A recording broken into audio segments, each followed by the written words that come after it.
everybody, welcome back to Challenge the Call with Max and Avery. I'm your host, Max. Who's Avery? No, hey guys, I'm Avery. How are you?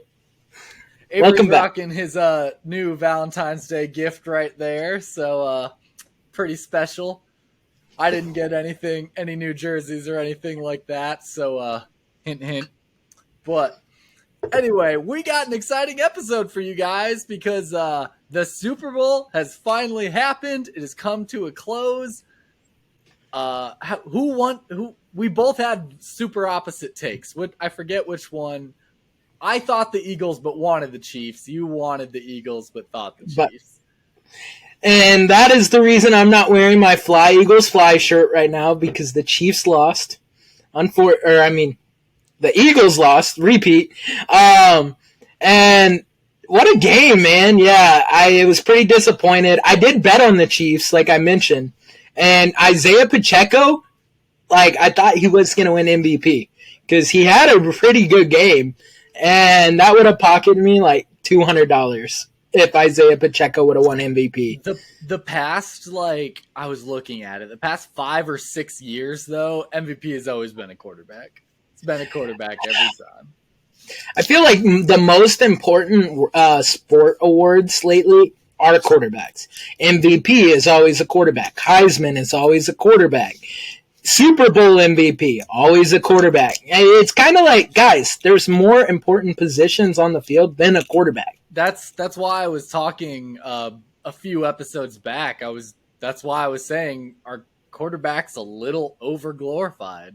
Do we put a little too much focus on these guys? They're obviously super important, but they're not the only ones on the field.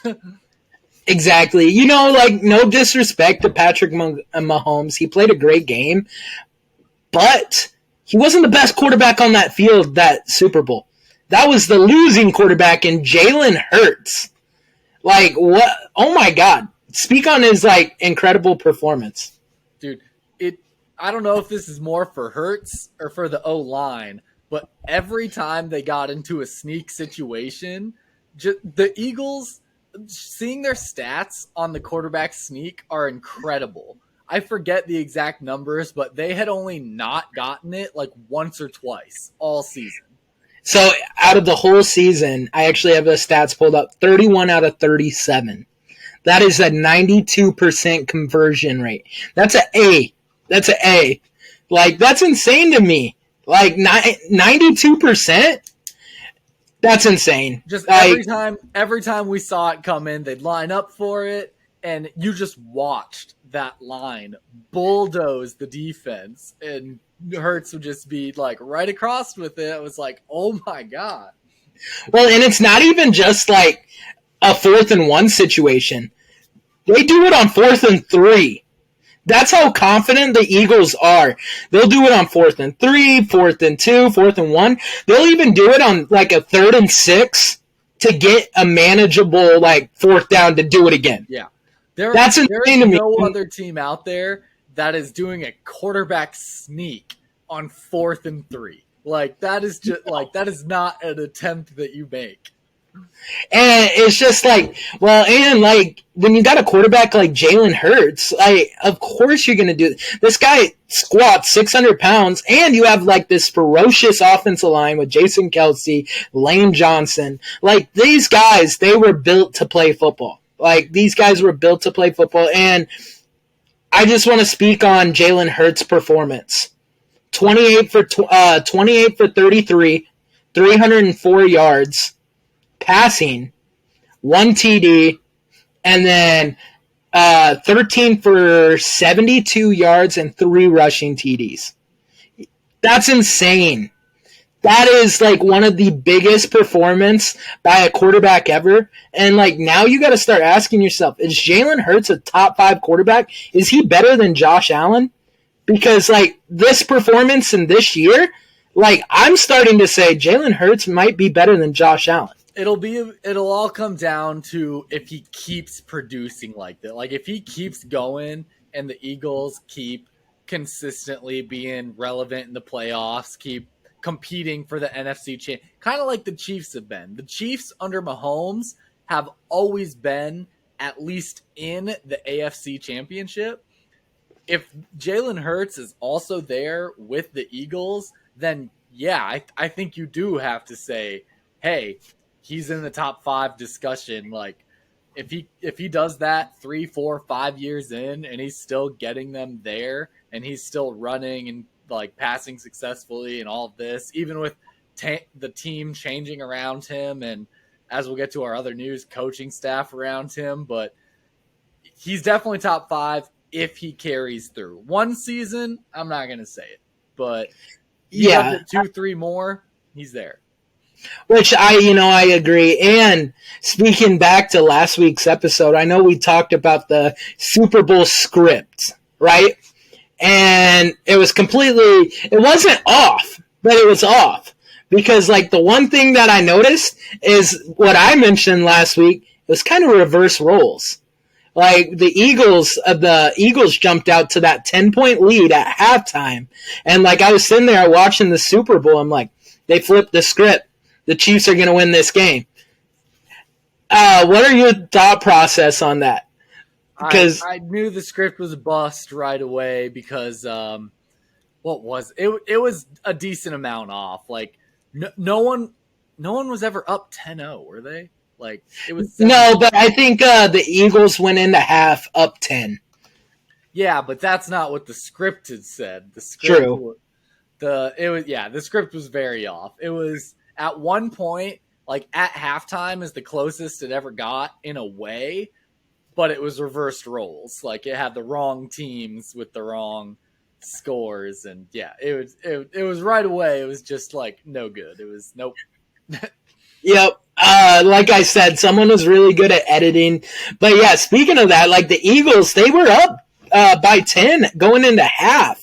And, like, for a second there, I thought Philadelphia could have won this game very easily. I was extremely concerned that Mahomes was going to be done at the half. I was worried he wasn't coming back on the field. And I wasn't necessarily worried, like, for the Chiefs' sake or anything per se. I was just worried that this game was going to become unwatchable. Because if Mahomes was out, the Eagles would just keep trucking along with a higher and higher score. The Chiefs would maybe get a little bit more up on the board, but the game would have gone to complete shit if that would have happened. Yeah, but like speaking of like Patrick's injury, right? Second half you couldn't tell he was hurt. No. I don't know what the heck they gave him, but I want some of that. Because, like, I don't know what they gave him, but, like, he played like a madman, and he looked zonked at the end of the game, so it had to be some hardcore drugs. But just the way he played in the second half, the Chiefs scored on every series of the second half. The second half is, like, that's what won them. Like, they went out that second half, and they were like, hey, we need to get our stuff together and show up in this game, and they did. Like you said, they scored on every single drive. Like that was absolutely insane. But speaking to that, I wanted to ask, what's your opinions on that very last hold on Juju, right? Yeah, Juju. So yeah, this it was a very controversial hold, but like playing it back, like you can tell that he did grab the jersey. I think the refs got it right. Yeah, and he said it, and like Chauncey Gardner, wasn't it? Chauncey Gardner. Sounds right. Yeah. Yeah, Chauncey Gardner. Yeah, he admitted it, and like the thing with this is you don't want, like I mentioned, I've been very anti-refs. And like the way I speak, but it was the right call at the right time. I hate it because it took the ball out of Jalen Hurts' hands and how well he played. Like I wanted to see Jalen, especially rooting for the Eagles. I wanted Jalen to come out and see what he could do. But the refs on the same play missed a hands to the face by the defensive end, which should have offset the play. Should have offset the play, and it should have been replay of downs. So, like, if you're going to call that, you got to call all the penalties, especially when – so – that's my big thing too. Is it's not about. I know part of the argument is like, oh, let them play, and part of the argument is like penalty is a penalty, whatever. Like always call, but my big thing is just how's the game going?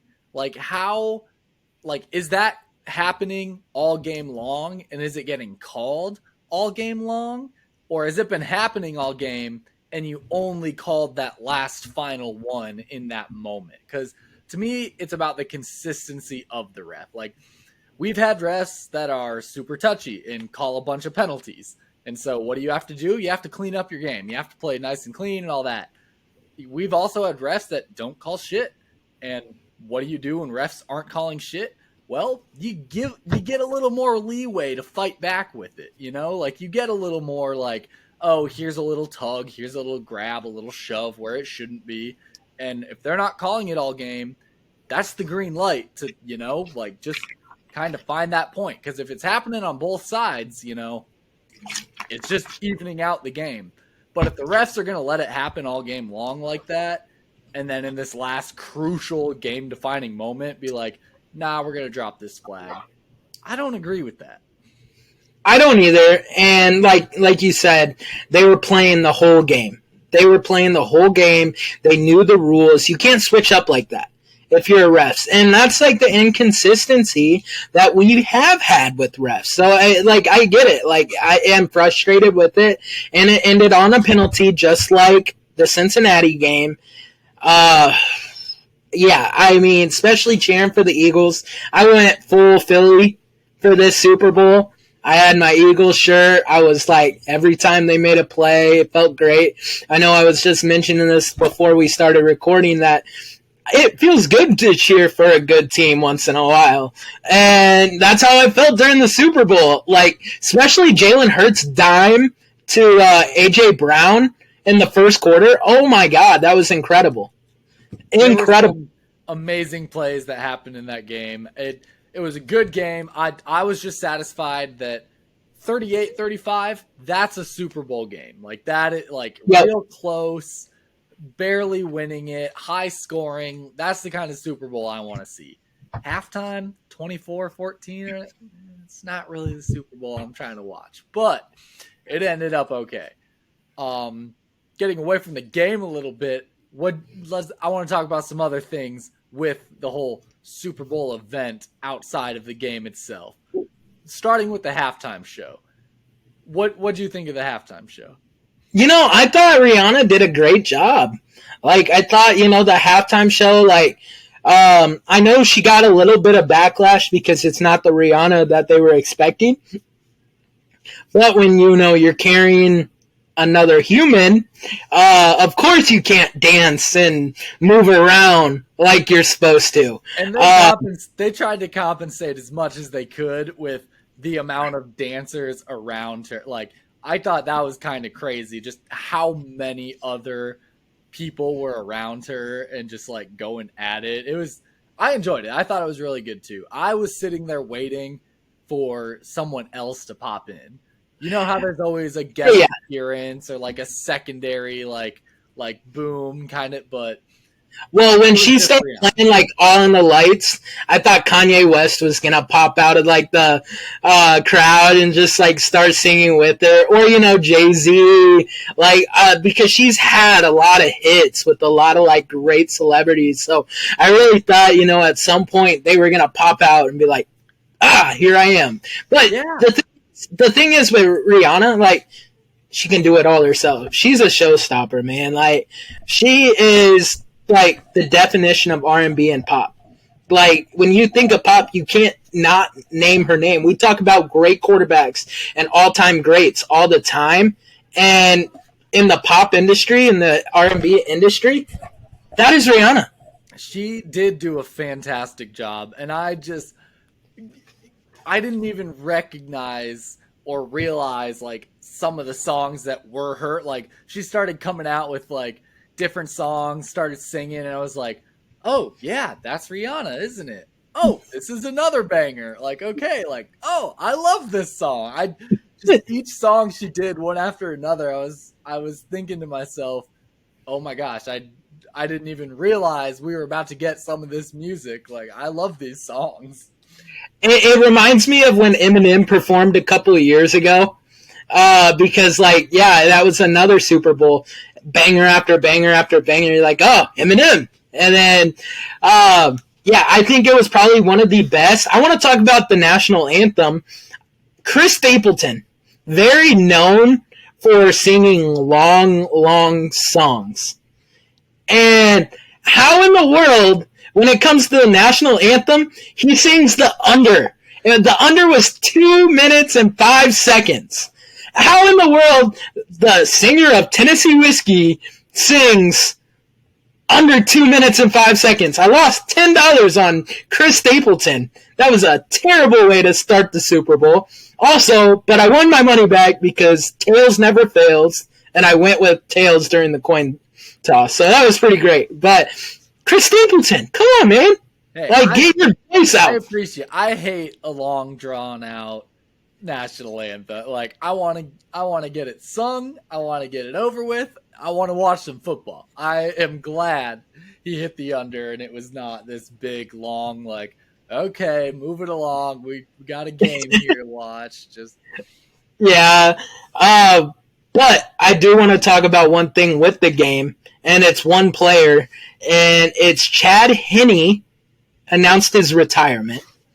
Big news. Anything is possible. At 36 years old, is going to retire.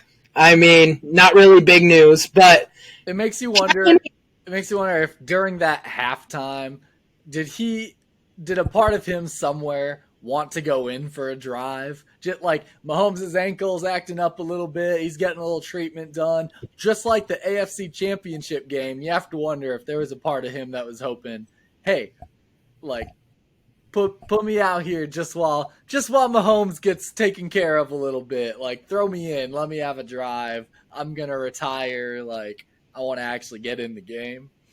See, I think a little bit, but a little bit thinks, you know what? I let everybody know who I was in the AFC Championship. That I was a damn good backup for so many years. Like, you talk about, like, great backup quarterbacks, and Chad Henne's the definition of a great backup quarterback. And it's going to be weird. Like, changes happen all the time in the NFL. And Patrick Mahomes, Henne has been that veteran presence since he was a rookie. And so he would be finishing with an NFL Super Bowl ring, and he did help get them there. Like, that drive in the AFC Championship game, he did come out with a touchdown. So arguably, he did play a big part in getting to that Super Bowl, and he has a ring despite not playing in the actual game itself. He can still take that credit. So I want to shout out this stat, speaking of his rings. So Chad Henne is actually the quarterback that replaced Tom Brady when Tom Brady graduated at Michigan. So it went Tom Brady and then Chad Henne. So former Michigan quarterback Tom Brady and Chad Henne are retiring this offseason after a combined 38 seasons in the NFL, $372 million in contract earnings, and 9 Super Bowl wins. Brady has 7 of those, and Henne has 2 as a backup. But back in like the late 90s, early 2000s, Michigan was in really good hands with 2 great quarterbacks. And just to speak, because Henne played 18 years, Brady played 23. But Henne played 18 years as a backup quarterback. That's how you do it. Like, the thing is, Henne did have his opportunity. He was the Miami Dolphins starting quarterback for 3-4 years. They decided to move on. Henne was a first-round pick also. But it kind of paves the way for guys like Mitch Trubisky that, like, okay, yeah, man, you didn't pan out as a starter, but it doesn't mean you can't be a great backup and you can't have a successful NFL career. Because look at Chad Henne. Didn't pan out as a first-round pick. Okay, didn't pan out as a starter, but he went on to be the Chiefs' backup for 10 years, and he won 2 rings, and he helped them out. I think that's incredible. Definitely, and it just kind of depends on your interests a little bit. Like, some guys, they're not necessarily interested in just being a backup in the NFL. Like, that's great. Like, Like Mitch Trubisky, I don't know how he would feel or anything about it, but some guys, that's not why they're there. Chad Henne obviously didn't care. Like, he loved football. He just wanted to be around football, play football as long as he could, and he did that. But some of the guys I would question more. If they're not, starting somewhere, they're not sitting on a bench. They would probably retire and say, F it. For sure. Like, I don't see a Baker Mayfield being a backup for years. No. But another player that is contemplating retirement is good old Jason Kelce of the famous Kelce Bros. What do you think? He was like a pioneer when we talk about the quarterback sneaks. Center quarterback exchange. That's huge. That makes me kind of sad. Just, I don't know. Jason Kelce, I don't know why he necessarily is wanting to retire now. I feel like he's still got some life left in him. Obviously, he's still doing great as a center. He's the best center in the league. I mean, it's one of those things where it's like, yeah, you want to, ideally in my head at least, you want to retire high. So like, hey, an AFC or NFC champions, I can retire with that season. We may have lost in the Super Bowl, but you know what? It was damn close and whatever. I'm good with it. But at the same time, I feel like the Eagles, they're coming back, or I would think. I think they could come back. I think they got enough potential to come back. Like we mentioned, we need to see Jalen Hurts come back to solidify his spot. And with a quarterback like Jalen, I think they always got a shot. To go off of like kind of the aspect of why he could retire, I mean, his wife is 39 weeks pregnant. He has 2 young kids at home. This will be the 3rd kid. And a center, man, they get beat up all the time. Like, as like a dad myself, and if I was in the NFL, like at that point, I'd be like, I'm done. Like 38 years old, or I think he's 35, but 35 years old, like I can't do it anymore. Like I want to be at home. I want to be with the family. And that's just, we've seen other players like Tom Brady that, that's not their mindset. They love football too much. But Jason Kelce and the damage that being a center does to you. Oh, I was going to speak to the damage of not getting out early enough and being with your family as Tom Brady no longer has a family, but. So I don't know, but like you said, the Eagles coming back is going to be very, very hard when they lose 2 important coaching positions. So Jonathan Gannon, their defensive coordinator, is accepting the head coaching position in Arizona. He never even made it back to Philly. They interviewed him and they hired him the day after the Super Bowl. So the Super Bowl is in Arizona. He went there with one job, left with a better job. And then Shane Steichen, the offensive coordinator for Philly, is now the Indianapolis Colts head coach. So, like, when you lose 2, like, pillars in your coaching staff like that, like, there's going to be changes, and Philly might have a down year. I don't see them being, like, a terrible year, but I see them having a sort of a down year. It's hard when you lose major pieces in your coaching staff. Like, even just losing one coordinator is obviously going to change things immensely, but losing both your coordinators, that's going to take some adjustment. That's going to take a lot of working with, and the Eagles are going to have to really work hard to fill those roles and get back to where they were this year. I'm kind of with you. I think they have a little bit of a down year. I think they make the playoffs next year. I do. I think the pieces they have are too talented not to, but I don't know if they go to the championship per se. Yeah, I see them as a wild card because, Dallas isn't going away. Dallas, they're reloading. They're not losing many pieces.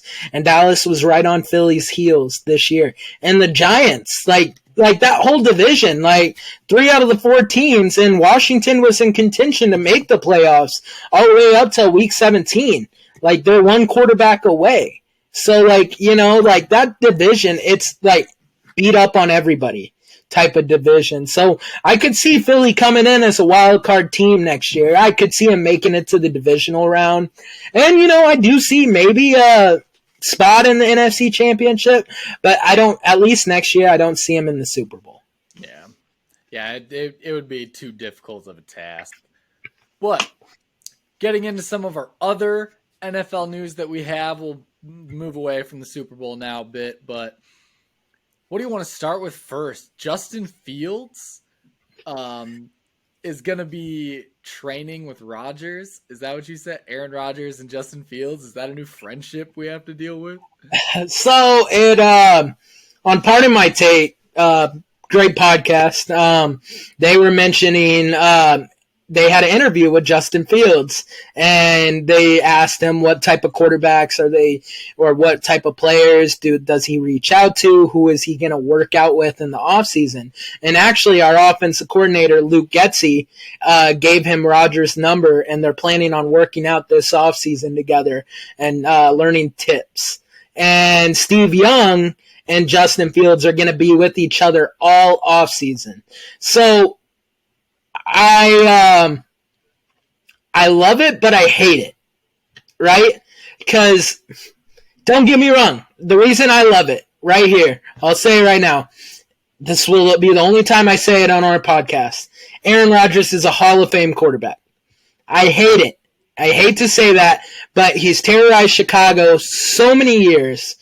And if he can just give Justin some insight on like how to read coverages better, how to get better pocket presence, like, and you know, just kind of teach him the game aspect and like the calls that Rodgers is famous for at the line of scrimmage. Like, if you can just get him that aspect, and then he can get the aspect of how to be a mobile quarterback and be a Hall of Fame mobile quarterback like Steve Young was with the 49ers, and you can combine those together, I think it shows a lot of maturity from Justin Fields reaching out to these two type of guys and say, Justin is all about, like, he wants so badly to improve. He did it all last offseason.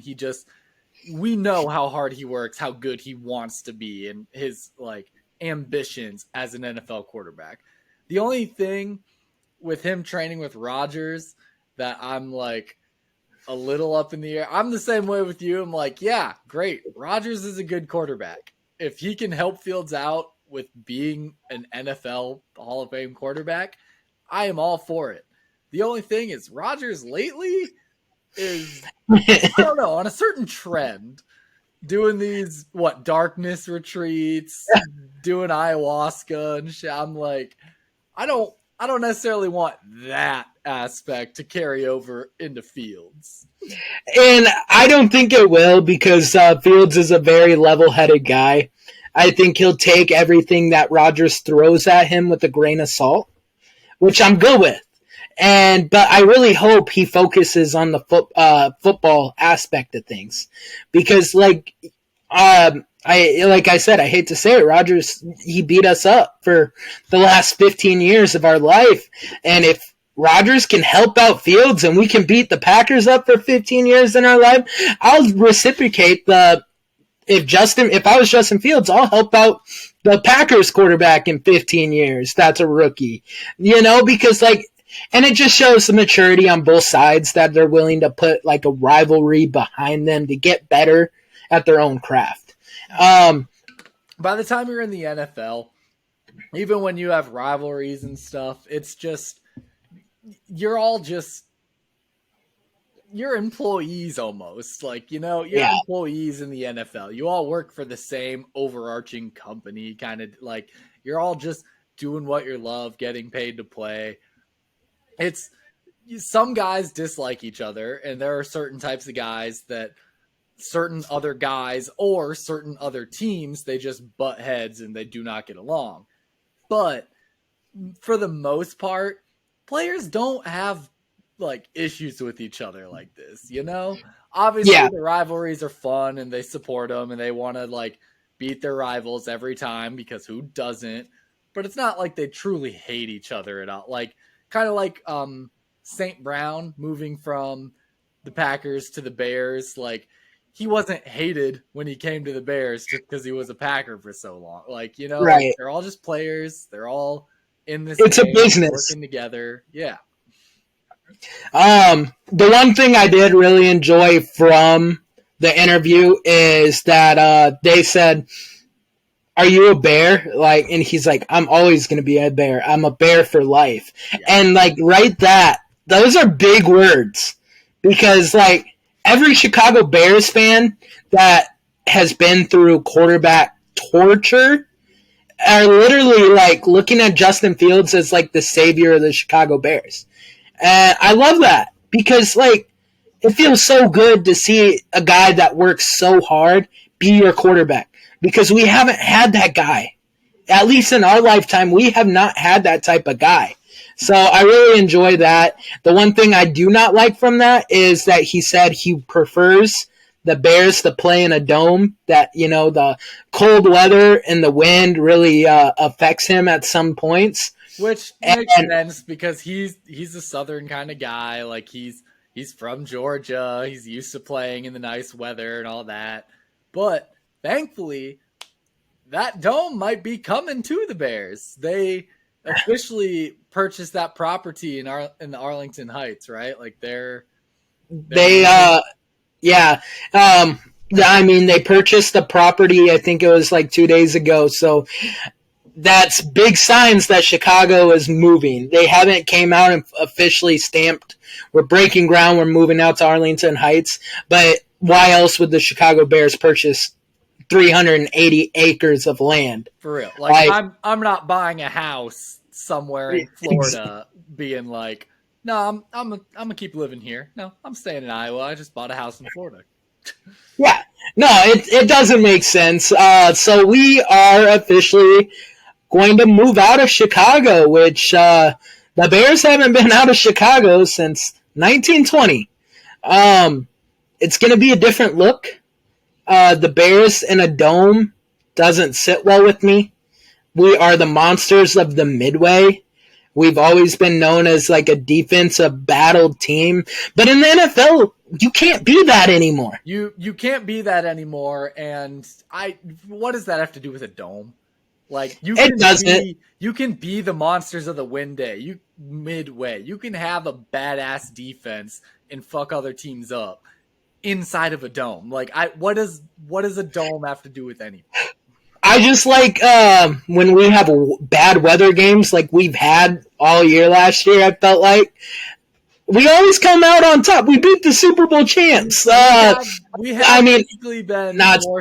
We have typically been successful in our bad weather games. That was one of our only 2-3 wins that we had this year, was because of a bad weather game. But still, bad weather games are just like, I like the dome aspect. I like a team being able to compete their all or compete their best against another team being able to compete their best. I don't want the Bears to have all their success because of the circumstances. I want them to be able to say, we beat you, we are better than you, nothing was holding you back, we are just good.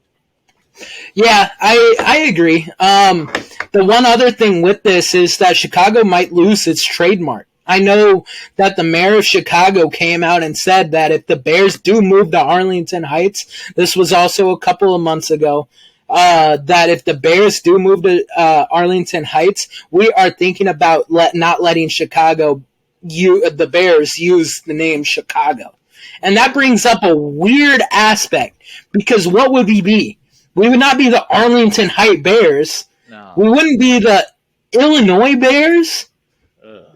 I don't like it. Yeah, that aspect I definitely am not a fan of. Like, we need to be the Chicago Bears.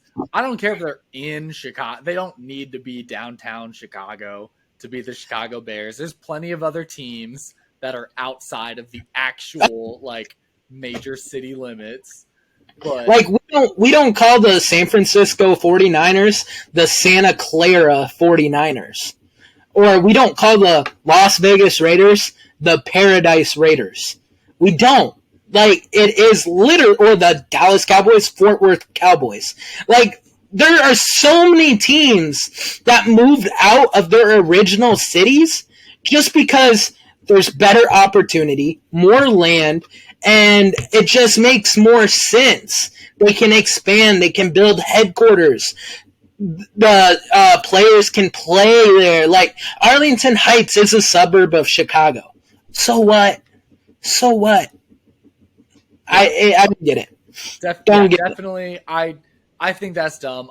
Hopefully that will somehow get outruled or overturned, or hopefully the Chicago Bears will still forever and always be the Chicago Bears. But man, I love this move. I love the move for them. Like you said, more space. They could have an indoor. If they have an indoor, the Big Ten Commission is like right there. The Big Ten championship game is going to be played in Arlington Heights on Chicago's. Yep. That is what we're going to see in the future if we do this move with the Bears. Yep, I agree, 100%. I mean, so we'll see what happens. I mean, there's other Bears news. The Bears released Al-Quadin Muhammad. I mean, he didn't perform for us this year. It was a 1-year prove-it deal, and he didn't perform, so goodbye. The only reason that disappoints me a little bit is just because he came with Eberflus. I was kind of like, oh, cool, yeah, Eberflus is bringing one of his guys over. And, well, one of them had – well, I don't even know if you could say Eberflus had a good year, but one of them's leaving and one of them's not. So, and it's heartbreaking because I had high hopes for him. Thought he could not replace fully, but fill the role of Khalil Mack, and he definitely was not able to do that. So let bygones be bygones. Go find a new team. There's some other NFL news not relating the Chicago Bears. And it's just rumor mill right now, but Derek Carr visits the New York Jets. I think that's a great spot for him if he did sign. Great defense, great running game, and Breece Hall will be back. Great young receivers. I think it would be great. I think that'd be a decent spot for him. He obviously is just not having success with the Raiders. I mean, give him everything you want. Like, he has Josh Jacobs, he has Devontae Adams, and just they're not working out. It's not clicking. The Jets are in dire need of a quarterback because Zach Wilson is just kind of a piece of shit, and so he could go to the Jets, who that's their only last final piece, and they can survive not having like the quarterback carry the team. They're the kind of team right now that the team can help cover up / carry the quarterback, not vice versa. That's why I think that'd be a decent spot for him to go. And I still think he's a top 12 quarterback in the league. I think he bounces from 9 through 12. Like, some weeks he's in the top 10, some weeks he's not. I think Derek Carr would be a great spot in New York because I think that automatically puts him in contention of being a wild card team next year with that defense. Other big news, Eric Bieniemy, the offensive coordinator of the Chiefs, is making a lateral move to the Commanders? You just won a Super Bowl. Why are you making a lateral move to the Commanders? Does not make sense. To not stand in Andy Reid's shadow. And I think that's what it is because Bieniemy's been up for multiple coaching jobs in the last 3 or 4 years, head coaching jobs, and he hasn't gotten any of them because he's in Andy Reid's shadow.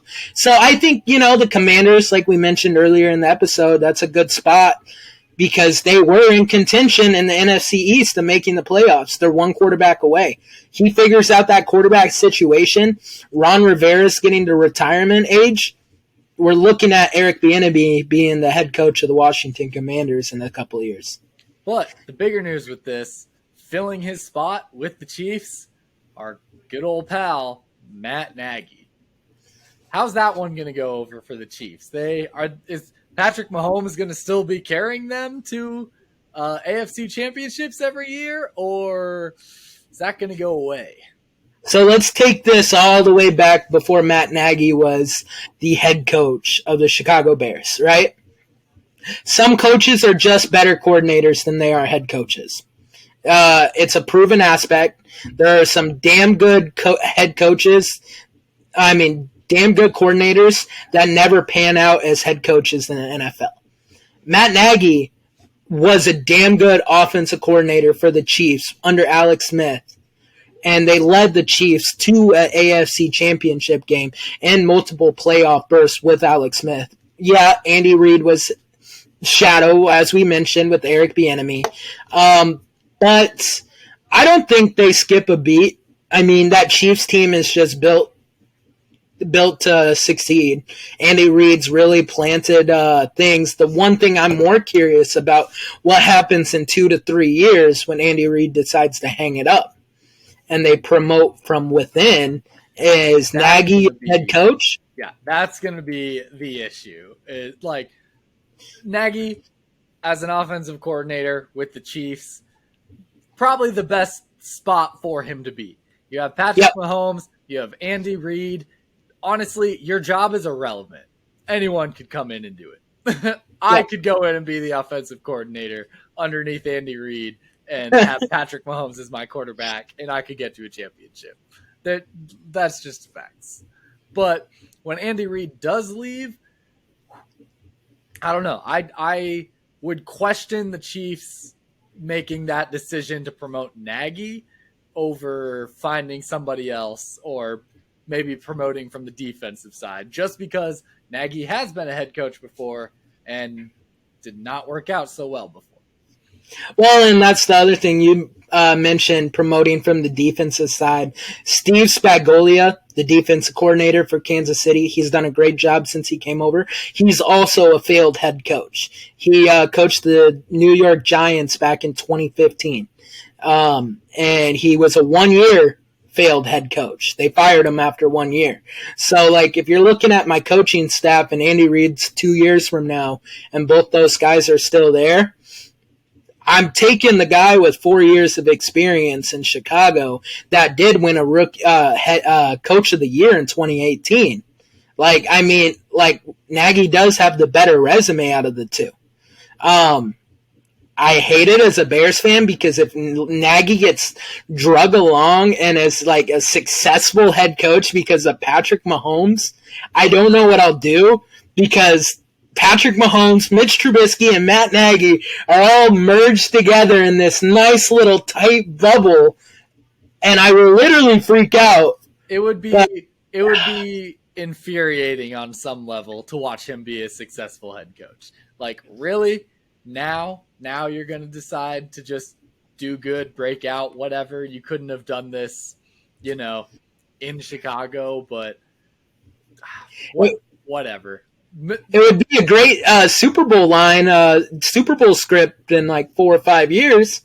Yeah. If he's the head coach, Mahomes in the Super Bowl, Chiefs in the Super Bowl, Justin Fields in the Super Bowl, that would be a great Super Bowl like script. So come on, NFL, let's get that written down for 2028. I think that would be perfect. Chicago Bears, Justin Fields against. And you know what would be even better? The Chiefs are looking for a backup quarterback. You might as well bring in Mitch Trubisky as your backup to Patrick Mahomes and make this Super Bowl yeah. Okay. And now back to reality here. XFL is about to start. NFL is now officially over. Super Bowl's concluded. We'll still give updates on movements and stuff that's going to be happening. But XFL, can't say I'll watch it. College basketball is going to be going on still, so as much as I would still like to consume some football and all that jazz, my attention's going to be too drawn away by basketball. I'm sorry. Yeah, I think I'm going to watch it. I don't know. I mean, so it's going to be the Vegas Vipers versus Arlington Renegades. Those are some weird, exciting names. First game is on Saturday, February 18th, at 3 o'clock tomorrow. If this comes out later today. But yeah, it's going to be on ESPN. So tune in, guys. I I don't know if you guys will, but tune in. Yeah. If you want to keep watching some football, you want to kind of see what happens, XFL, you've got a little bit of football there for you. But moving on, we will talk some college basketball now. I will get us rolling with Iowa here. Iowa played at Minnesota. Not a great team, but not a great game all around. Iowa won 68-56. Not quite the knock your socks off we were hoping for. Iowa makes me a little nervous. I'm not going to lie. We've got some good players. We've had some good wins. We've beaten 2 or 3 different ranked teams, but we've had some terrible losses or even just some close games that shouldn't have been all so close. Thankfully, they did it a little bit better the week after. They played Ohio State at home. That was actually last night to us recording right now, so that was cool.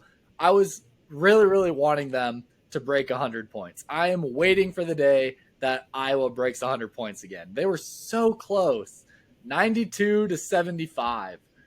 It was a little close in the second half for me. I was starting to get worried they were going to let Ohio State win again, even though Ohio State's like, I don't know what they are in conference now, 3-11, 4-10, something like that. They're not good. They are bad. But thankfully, second half, we started to pull ahead that lead. Unfortunately, we pulled ahead a little too much and sat our starters for a minute, which is why we didn't get to 100. But I also don't really know if I can say that because we only played our 2 freshman guys, Bo and Dix. We played them for like a minute, maybe. Ohio State started to like get within reach a little bit again, and Fred McCaffrey was like, okay, nope, get out. Connor, Chris, get back in there. Like, we're not giving this thing up because we're sitting too many stars. He was like, nope, get the hell out. So that was kind of fun. I don't know if that's more concerning to me, like looking into the future, like, oh, great. We threw our backups in and it started going to shit. But at the same time, I've seen Dix and Bo. I've seen them play in separately and mix in the rotation a little bit, and they're fine. They'll be solid. Iowa's a developmental program. They're freshmen. They'll get there. We'll be good. But upcoming, we have Northwestern. This game makes me really nervous. We did beat them the first time. We've already beat Northwestern once. But Northwestern also just beat Purdue. Number 1 Purdue, 64-58. That is the first time Northwestern has ever beaten the number 1 ranked team. And I'm nervous to play them. They look really good. They looked hot. We've looked hot in some games too. We've looked not so hot in others. So I really don't know what to expect. I'm really, really hoping for the best because so far we have beaten every team that's beat Purdue, including Maryland, who also just beat Purdue. I think they were still ranked number 1. They are number 3 now after, this loss. But Purdue has lost to Rutgers, Maryland, and Northwestern. We've beaten all those teams. Rutgers we beat twice. Maryland we beat 81-60-something. We beat Northwestern once, and now is Northwestern's rematch with us. So that's where I'm very on edge there with, do we pull this one off or do we give it up? And it's being played at Northwestern too. So it's an away game. That's a road game in that kind of a setting. That's going to be a bit of a tough one. Do you have any thoughts on Iowa season as of right now or anything about the games that just happened? Yeah, so I watched the Iowa-Minnesota game, and it was way too close. I don't know what we were doing out there, but what I want to talk about is, like, I think we're going to beat Northwestern because, like, I think that was their, I don't want to say Super Bowl, but, like, that was their, like, big aha game. And Iowa still hasn't had that big aha game. You could mention the Iowa State game earlier in the year, but Iowa State wasn't even ranked yet. I don't believe they were ranked, or they were barely ranked. So I think they were in the low 20s. Okay, so yeah, but like you could say that was like the aha game, but I do think Iowa is moving in the right direction, and if we pull this off, we're on a 3-game win streak, right at the perfect time of the year. I did see some odds that came out that Iowa to win the whole national championship is plus 8,000 right now. So plus 8,000 odds for Iowa to win it all. So put your money. I love right. Iowa, but they're not going to win it all. They did lose to Purdue already. We could beat them still. We could meet them in the tournament, and we could beat them.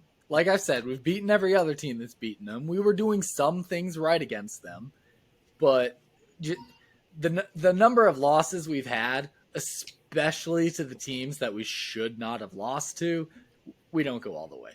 Do we win the Big Ten tournament? Maybe. Strong maybe from me. I think we could pull it off. I'm not the utmost hopeful, but I think we could reasonably do it. The whole tournament? No. Well, I mean, hey, plus 8,000, that's pretty damn good odds. What is that? Put $1 on that, that comes out to $800? Something no, like it comes up to $80 bucks. But hey, put $10, that's $800. And you will lose your $10. You will probably lose your $10, but hey, a man can hope. Yeah, I mean, I think as the season progresses, I think we're going to get stronger and stronger. We're a second-half team, and we've always been a second-half team since I've been watching Iowa basketball. Second half of the season, Iowa turns it up, and that's kind of what we have done since that Illinois game a couple weeks back. So, yeah, one bad loss to Purdue, but here we are. Or if we beat Northwestern, we're on a 3-game win streak. So that'll be exciting. That's all I really got on Iowa. Move us along into NBA. Well, here, I'll start with NBA. So, Sacramento Kings, still number 3 in the West. They played the Mavericks on back-to-back nights. Lost one, won one. I still have not watched NBA. I think it's so dumb. They play way too often. And the same team, back-to-back nights. Why? I'm going to start watching in April. So. Okay, well, thanks for that Kings introduction. I can tell you're a big Kings fan. Go Keegan Murray. Let me put it this way. I'm a Keegan Murray fan. I don't even care that much about the Kings. He's actually 4th place in the Rookie of the Year votes right now, unfortunately. So hopefully he can move up. Because one of the things I love about just keeping track of the Kings a little bit is the fact that before Keegan Murray, they sucked. They were not a good team. They were just out of question. Well, and he plays valuable minutes. He plays a lot of valuable minutes. He plays a lot. He comes in, and now they're number 3 in the West. That's Keegan Murray. Keegan Murray brought the Kings from here to there. That's why I'm a Kings fan. It's all Murray. If Murray gets traded, my fandom gets traded. All right. Wise words of Max. So speaking of my Bucks that I actually been following a lot lately is we played the Los Angeles Lakers right after LeBron's all-time scoring record that he broke. LeBron unfortunately did not play this game because he had ankle soreness right after that, and he actually sat out for 3 games after that. So you gotta love LeBron James. But the Bucks ended up pulling this off. 38. It was 115 to 106. Giannis was our leading scorer once again. And then the Bucks ended up playing the Clippers the night after, and we demolished that game. Score was a little closer than it was. It was 119 to 106, but phenomenal game all around. One player I want to key on is Brook Lopez. He's kind of been stepping up for us, and he's going to need to step up a lot because against the Celtics, Giannis sprained his right wrist, projected out 3 weeks. We have 1 week because of the All-Star break. We did beat the Celtics, thank God. And that was a good game because Celtics were actually number 1 in the East. So it was 1 versus 2.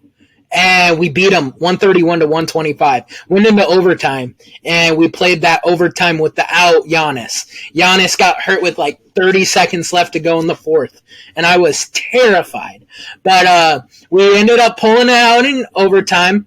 Bad news, we did, That's one thing that I have not seen so much of this year, and maybe it's because I've watched a little bit less basketball, but I remember last year when I was starting to watch basketball and everything, the overtimes were crazy. I swear I watched just a series, like 3 games in a row that I watched were all went into overtime. One of them went into like triple overtime or something. Like they played an entire like football game length time. I just remember that being such a like foundation of my love for basketball. I was like, oh my God, basketball is wild. I love watching. Like every other game I watched felt like it was an overtime ending game. I just feel like I haven't seen as much of that this year. You should have watched this Bucks Celtics game, because that's what it was. Like, and maybe it's because like there's just that massive drop off in the East. You go from like the top 3 teams, like the Bucks, Celtics, and Sixers. Those 3 teams are literally like neck and neck with each other, and then it just drops. And it's like, come on, like I want to see. And it's so weird because like the Bucks didn't do it the hard way. Like they didn't go out and build a super team. This was through the draft and great coaching. And so like this is the cool thing. Like this game was insane. It was a true like playoff game in the regular season, and I loved every little bit of it. 131 to 125. So we have bragging rights against the Celtics right now, and we overtook. We are the number 1 team in the East right now. We'll see how long that lasts without Giannis for 3 weeks, because he is a major factor in the reason we are the number 1 team in the East. But I want to speak on a little bit of like what I mentioned, Brook Lopez. He's our center, and the Bulls, they're fighting for that play-in spot right now, and we ended up pulling it off 112 to 100 to go into the All-Star break. Brook Lopez to the rescue. He scored 33 points. And he was 4 for 7 from free throw line. And the thing is, like, people like say, oh, the Bucks, all they got is Giannis. We don't have just Giannis. Like, that team is built around Giannis, and the offense runs through Giannis, and that's fine. But people forget about Drew Holiday. People forget about Chris Middleton and Brook Lopez, and even Grayson Allen off the bench. People forget about Grayson Allen off the bench. He's a nice little role player. And so, like, I feel like the disrespect of, oh, the reason the Bucks are so good is because of Giannis. Well, yeah, that's probably why we're number 1, but it doesn't mean we wouldn't be a 3 or a 4 without him. And I think that's what it's the same argument you get into with, like, Patrick Mahomes is quarterback. Like, he's the best quarterback ever. Yeah, he's going to win it. Be like, that's great, but Patrick Mahomes can't win an entire football game. He needs a team still. And exactly. Basketball is slightly different because you arguably could do it all with one guy. Like, one guy contributes way more to the totality of a team in basketball than he does in football. But still, same principle applies. You're not going to build an entire like championship winning team with a single good guy. You need at least a couple other really decent supporters for that guy too. Yeah, for sure, man. And like that's the thing I just don't get. Like people really rag on the Bucks when we don't have Giannis. Well, I want to see you guys rag on us in 3 weeks when we maintain our number 1 record, our number 1 placement in the East. Because I really do. But you actually are not number 1 right now. The Celtics are. They have 1 more win than you guys, 42-17. You guys are 41-17. Okay, well, we will be number 1 again, but we own the tiebreaker, so that's just because they played 1 more game than us. So yes. That's a discredit. No, I'm kidding. It is actual. But since we beat them, we are the best team, okay? We are number 1 team in the East, and we're going to keep being the number 1 team in the East. We don't need Giannis, except please be back in 3 weeks, please. But yeah, that's all I got for the. Giannis, but please, we don't need Giannis, but please don't go anywhere. Yeah, please don't go. I love you. Please, you're my favorite basketball player ever. But this became a Giannis love fest. I'm sorry, guys. He just, dude, man's incredible. So if Giannis got traded, are you still a Bucks guy? Or are you gonna trade your fandom to Giannis with me, like Murray? Actually, so I was a Bucks fan before Giannis. So I think I gotta stick with being a Bucks fan. I was through some terrible times being a Bucks fan until the Bucks drafted Giannis. So I think I'll stay with my allegiance, but I'll definitely love Giannis wherever he goes. I mean, so it's kind of weird because I hate the Packers in the NFL, but I don't really have this real hatred for any team. I have hatred for players, LeBron. But, I mean, other than that, I don't really have, like, a hatred for any team in the NBA. So, I guess I would follow him as my second team, if that makes sense. Can you just tell the Kings to stop wasting Keegan Murray's career and trade him to Milwaukee? And then, like, just pair Giannis up with Keegan Murray? It'd be great. Then we can watch Bucks games together. We can both be Bucks fans. We'll be wearing Bucks gear. We'll just turn this from NBA or NFL podcast to a Giannis and Keegan Murray podcast. I like it. I like that idea. But all right. That's all I got. Yeah, that's all the time we got today, guys. So thanks for listening. Please like and subscribe. Reach out to us. Do we have anything specific? Any comment requests? Ooh. Okay. Would you rather have your favorite NBA player get traded from your favorite team or your favorite NFL player get traded from your favorite team? That's a good question. So, a little basketball versus football here. What do you side with more? You care more about your football team or more about your basketball team? Okay, so I just had this all-time love fest for Giannis, right? But I think Justin Fields and my love fest for him could blemish into something perfect in the next coming years. And I don't know if Justin Fields is even my favorite player on Chicago right now. But at this moment, I'd rather the Bears trade away Justin Fields and the Bucks keep Giannis. But it's very, very, very close. Just because the Bucks are so great. It could change, and maybe it's because I'm in the basketball mindset. But what's your perspective on it? Well, as I said, I am a Keegan Murray fan above all else. So Keegan Murray gets traded. I don't really have an issue. I'm going to follow Keegan Murray. So I would definitely much rather Murray get traded than any of the Bears guys get traded. If Fields gets traded, it's going to break my heart. I don't care who we trade him for. I don't care what happens. It's going to break my heart. I want Fields to be with the Bears, and I want him to succeed. So, everybody, thanks for listening. Comment below. Would you rather your favorite NBA player get traded or your favorite NFL player get traded? Let us know what you think. Oh, and let us know who those players are, too, just so we have a better idea. Avery, sign us off. All right, so I got a couple things here, guys. Ready? Chiefs Kingdom. Super Bowl champs, so I had to say that. Shout out to the Chiefs. Congratulations. And then Fear the Deer. Go Hawks. And don't go Kings. Go Keegan Murray, I guess. Let's go! Oh, and bear down!